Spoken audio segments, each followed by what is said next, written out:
La peine de mort pour Robert Schellenberg confirmée par la justice chinoise.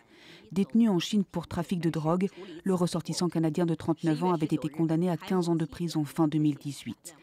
Quelques mois plus tard, en appel, c'est la peine capitale qui est subitement requise pour Schellenberg, peine qui vient donc d'être entérinée ce mardi.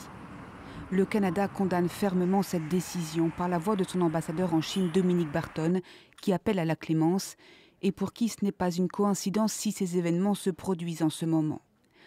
En langage diplomatique, cela signifie que ce dossier aggrave encore la crise qui oppose Ottawa et Pékin depuis près de 3 ans.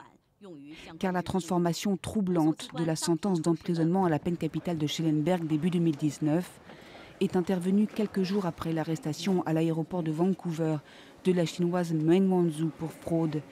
La directrice financière de Huawei est alors accusée par les États-Unis d'avoir contourné les sanctions américaines contre l'Iran. Washington réclame son extradition. Mais pour la Chine, en procédant à l'arrestation de la fille du fondateur du géant chinois des télécoms, le Canada s'est ingéré au cœur des tensions entre Washington et Pékin. Et les représailles chinoises se sont immédiatement faites ressentir. Au début de l'année 2020, quelques jours après l'interpellation de Meng Wanzhou, un autre ressortissant canadien, Michael Spavor, avait été arrêté en Chine et accusé d'espionnage. En Chine, on réfute tout lien entre les cas des deux Canadiens et le dossier Meng. Pékin a néanmoins mis en garde Ottawa. Si la dirigeante de Huawei n'est pas libérée prochainement, il y aura des conséquences dont la nature n'ont pas été précisées.